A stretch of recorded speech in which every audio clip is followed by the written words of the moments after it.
Hello, River Terrace Church. Welcome to our adult forum. And normally we'd have this in the gym, but with the stay-at-home order, we're not able to do that. And so I am going to have a conversation here with Brendan Stevens, our Director of Youth and Family Ministries for the past 6 years, and going to have an opportunity for him to reflect on his ministry, his time with us, and looking forward. And so thanks for being with us. Let me just pray quickly, Brendan, and then we'll get going. Lord, thank you for this time, this conversation we can have. And personally, I thank you for my time with Brendan, and I thank you for the time the church has had with him and his family. And I ask that you would bless this conversation and bring Brendan's insights and reflections to all of us, and have us all, Lord God, better understand your mission. And we pray this in Jesus' name. Amen. Okay, well, Brendan, thanks for doing this. Of course. And to start, just why don't you reintroduce yourself to everybody and just kind of give a quick summary of your background, your overview in ministry, and then how you came to River Terrace and your role in different areas of ministry at River Terrace. Sure. Well, my name is Brendan Stevens, and I've been the Director of Youth and Family Ministries at River Terrace since August of 2014. I always kind of think things in school years, so this is the end of the sixth school year. I have been doing youth ministry now. That would be 11 years in vocational ministry, and I started off at what was my home church in college, and what I would call my family. It was a really great experience, and then there was some upheaval in that church, and I thought I was going to take a break and do something a little bit different and maybe help out with web design. And actually, I contacted Julie Ruark, who I knew through InterVarsity and through Dave Ruark the same way, and said, do you actually have a need for a helper with your new web design company? Do you need somebody who could do some freelance work for you? And she said, no, but my church is looking for a youth pastor. And it would have been the spring, early summer of 2014. I looked up the job listing and applied, and as they say, the rest is history. And that's how I came to River Terrace Church, and very serendipitous, as in the sense that I didn't necessarily think. I wasn't applying to a lot of places. It was one of two, actually, and really blessed that it worked out. The search team was great. And I remember that experience really well as a really positive one. So how I came into youth ministry is really strange. So my background is in journalism and all that. So I don't have the same vocational calling as some people, where I knew in high school I was going to do this. I thought I was going to be a staff worker for InterVarsity, and then came into youth ministry kind of sideways. But I think that has actually helped me in a lot of ways getting into River Terrace, where I've done youth ministry and have been blessed by the amazing youth and families that I've gotten to work with.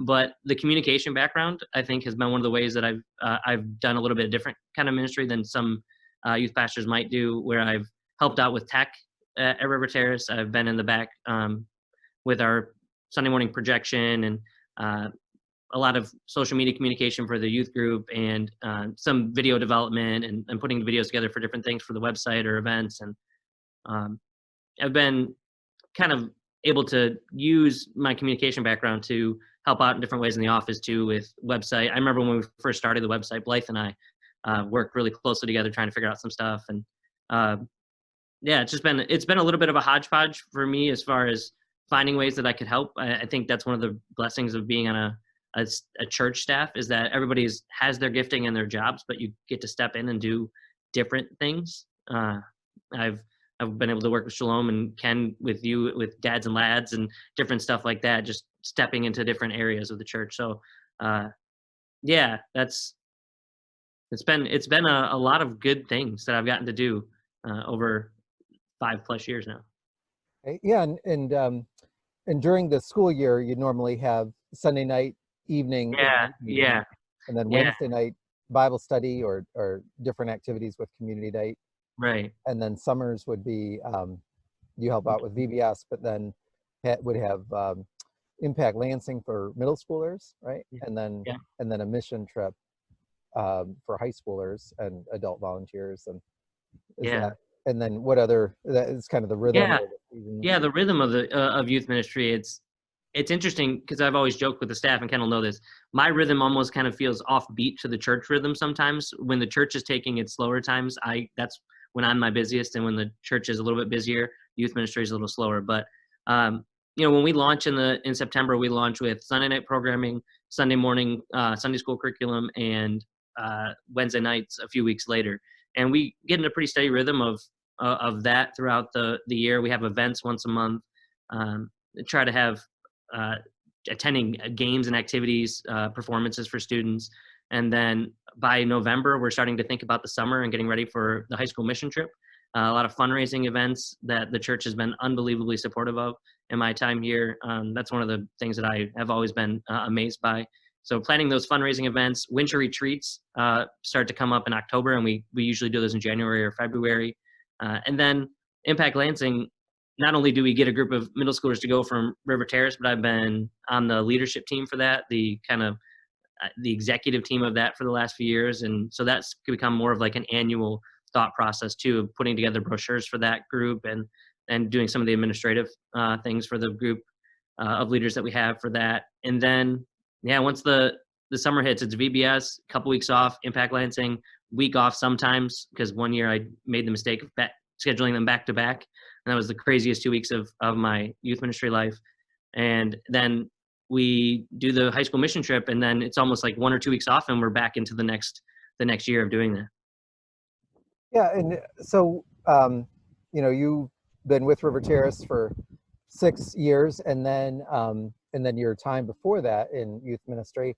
So how have you seen youth ministry, youth culture, the society change? And I was just thinking, I remember you've mentioned different times you have is like 8 forms of communication to reach out to students, texting, email, Facebook, Instagram. And then I even thought, now TikTok is out there, and so just things keep developing. But how have you seen things develop and change? Yeah. Well, number one, I'm glad that my adjustment toward ministry in a different area is just when TikTok is rising, because I think that's probably the line for where I could participate in social media. I do not have a TikTok, and I don't think I could.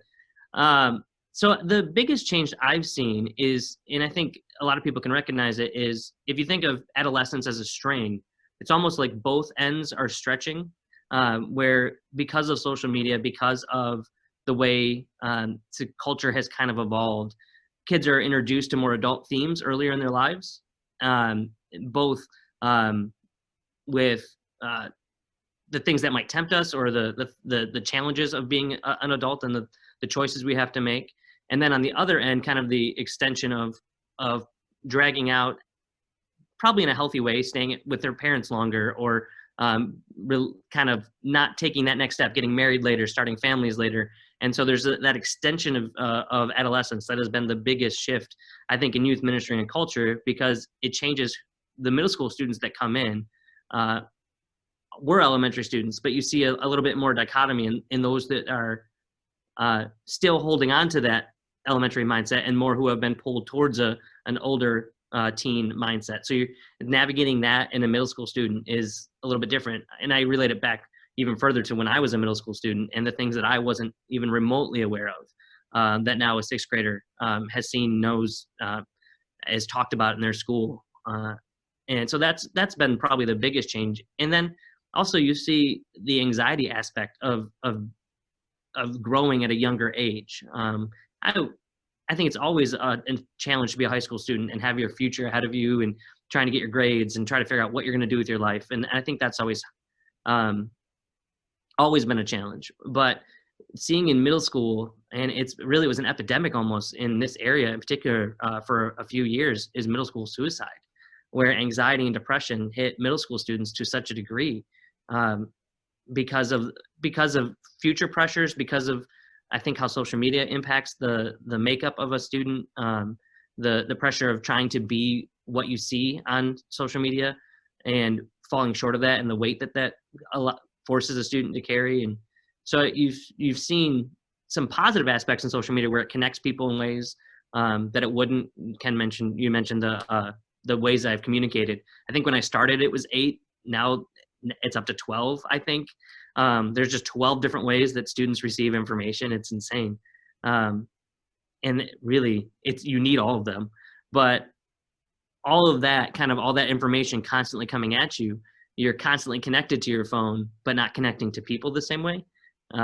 All these friends, all these connections, but not a lot of deep relationships. And so I've seen that happen in the culture. And then one of the ways that I think youth ministry has evolved is that instead of being the place where everybody came to hang out and kind of surface level connect with people, is now youth ministry is a place where real relationship starts to form, where, oh, these relationships go beyond just liking my post, or I can kind of take the filter off, if you will, and be myself. And that means it's not as broad based, because it can't compete with the 30-second entertainment value of YouTube and social, or Snapchat and Instagram and all those things. But for those who invest and really sink in, then they see the depth of relationship that can come out of that. And I think it's really meaningful.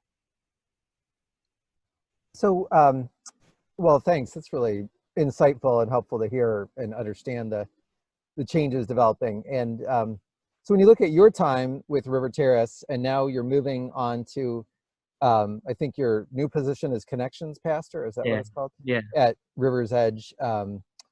What are some of the skills that you've developed at River Terrace, and then what are some of the insights in terms of ministry that you'll be able to take with you? And and some of that you'd probably adapt from working with youth to now working with more intergenerationally. But what are some of the skills, insights that you've developed during your time here?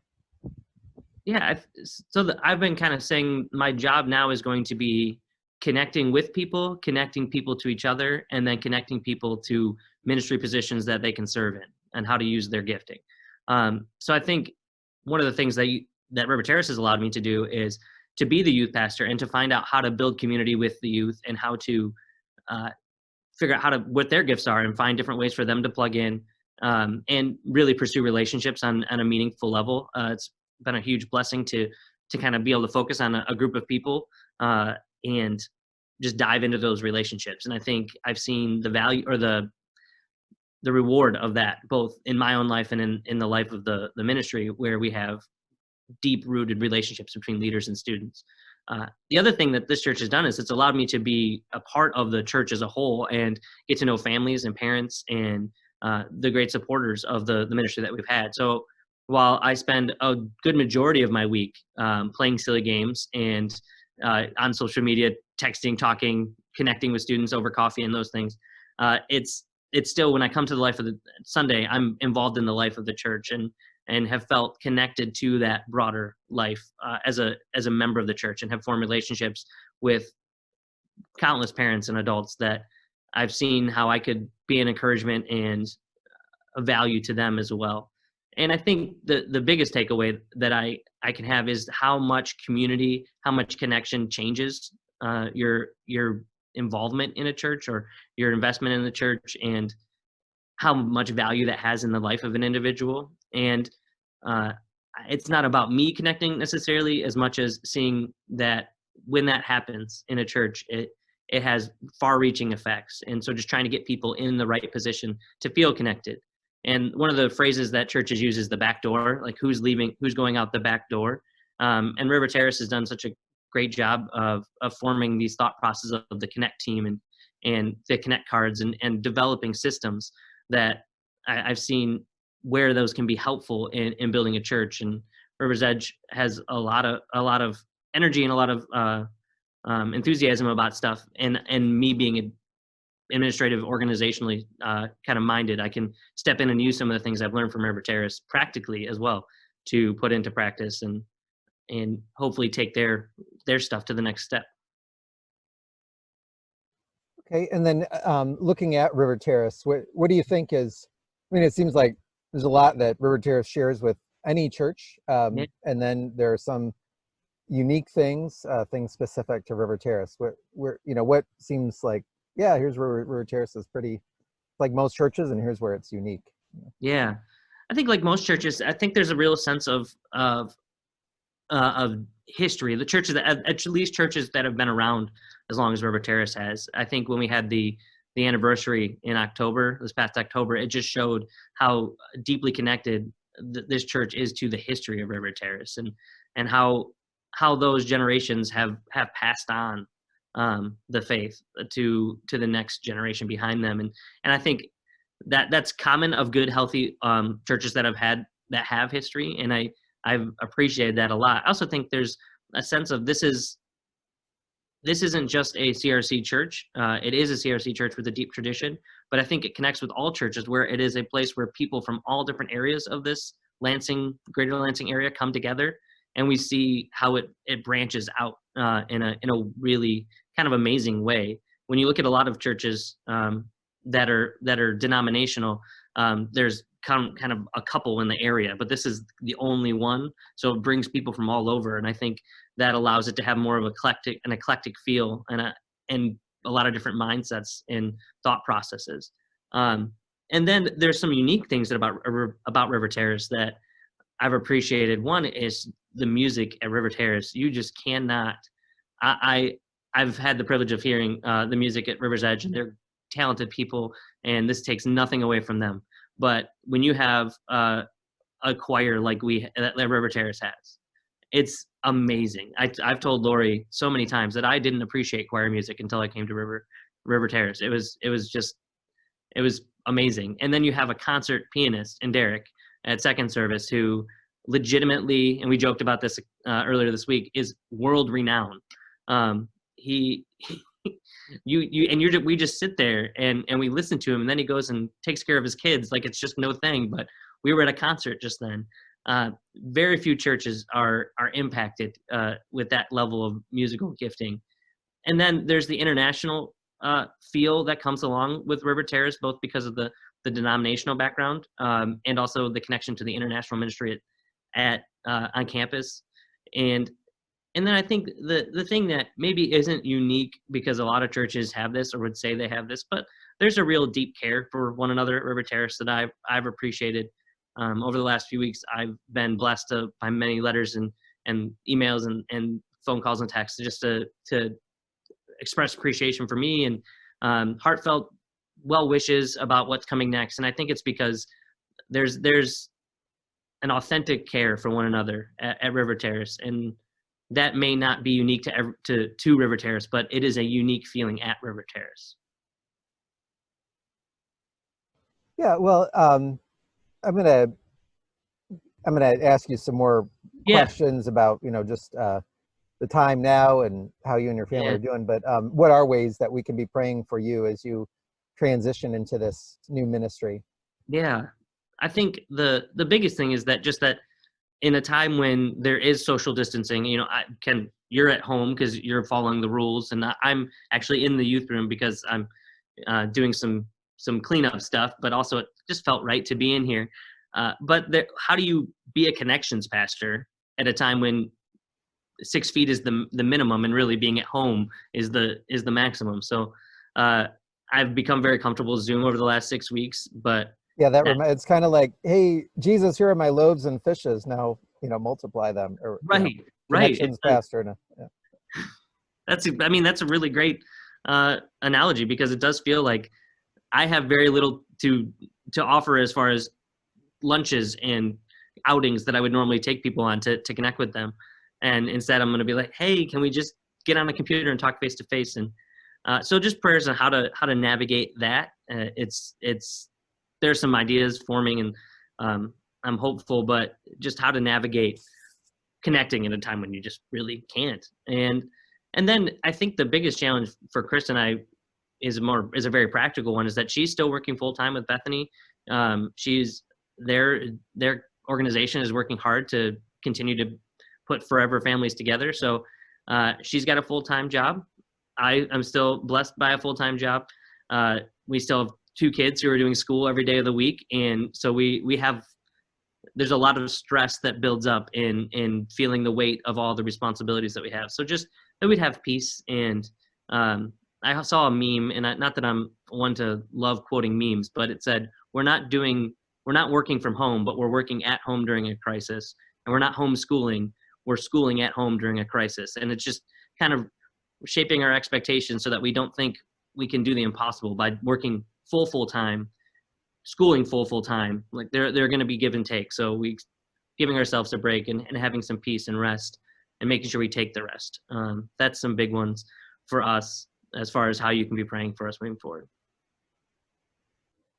Yeah, well, I'm just changing the view on it there. And yeah, well, I'm really glad to hear you say you had a good entrance. You know, the interview process of Yeah. coming into River Terrace was good. Yeah. And then, you know, you and I talked about down the road when things let up, hopefully we can have some kind of gathering in person to have a proper goodbye in person. But at the same time, I think earlier this week, the staff and we got together with you, and there were many tears, and many laughs, Yeah. and I don't know, I just think that we can be thankful for having a healthy goodbye as Yeah. well, and and I think everybody on staff and in the church is glad for you that this is a position that you feel drawn to. It's Yeah. a way to kind of, as we've been discussing, take your experience and gifts and kind of continue in that direction, but also take on new challenges. Yeah. And I don't know, it in this, with all the pressure of changing positions and the stay at home, teaching at home, working at home, that we're discussing, are you doing any reading lately?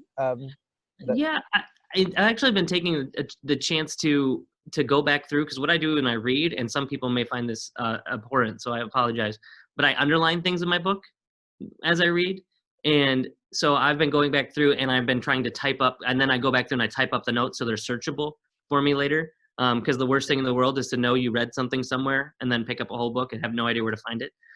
So I've been typing up a lot of books that I've read over the last 3.5 years. Is probably where I'm behind, and then diving back into a little bit with the Growing Young book, research book. The Rare Jewel of Christian Contentment is a book that I read recently, and I really I've appreciated getting back into that a little bit. I've been reading a commentary with a friend of mine on the John's epistles, which is really interesting. I haven't been able to do any fiction reading, which is that's one thing. It's so funny. I've talked to multiple parents about this.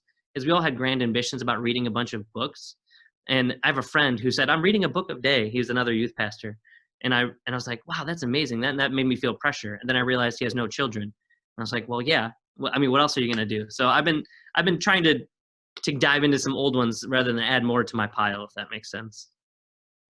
Yeah, and I know you're a fan of movies, and Yeah. right now there's no, you know, the Marvel Cinematic Universe is kind of like last year was the big cap to the, you know, that whole what was it, a 11-year process, or Yeah. like, you know, Yeah. and Yeah.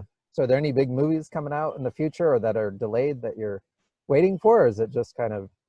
The big one is Black Widow. Black Widow was like the next, kind of like the cap to that Marvel Cinematic Oh, Universe, and I was just it had been a while. They took a break from movies with that, so it was kind of, I was looking forward to kind of getting those juices flowing.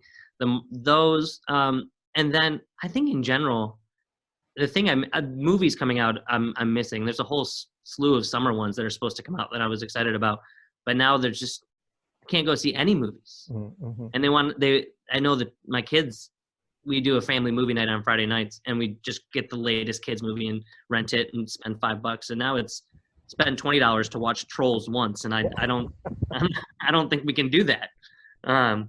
So we found ourselves the whole family is now a little bit desperate for new programming. So there's either the fall is going to be really exciting, Mm-hmm. or this is going to be a little bit longer, and next year is going to be really exciting. So that's the way I'm going to look at it. Is there's going to come a point where I'm in the theater every week watching great movies.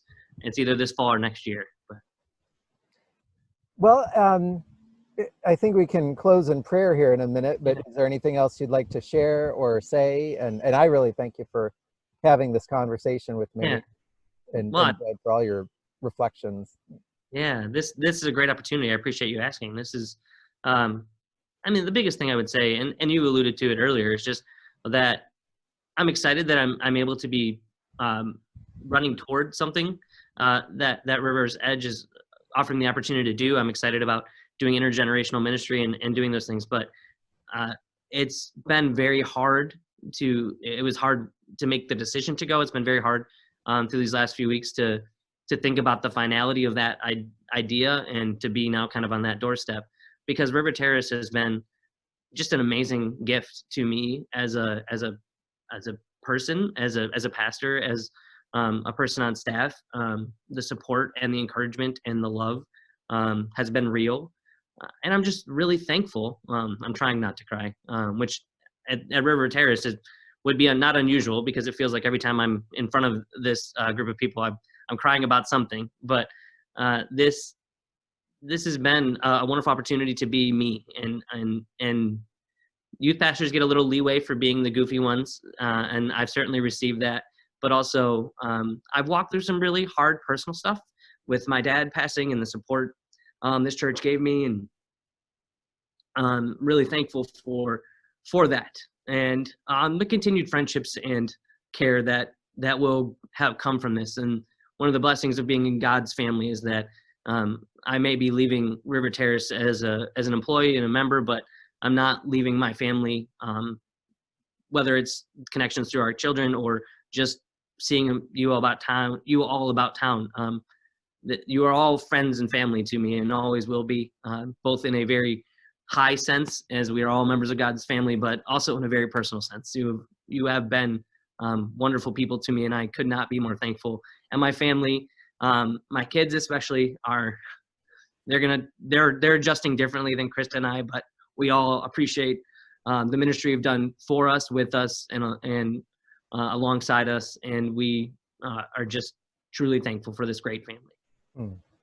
Yeah, I think, after things start to lift and when we return to working in the offices, that's when it'll really hit me.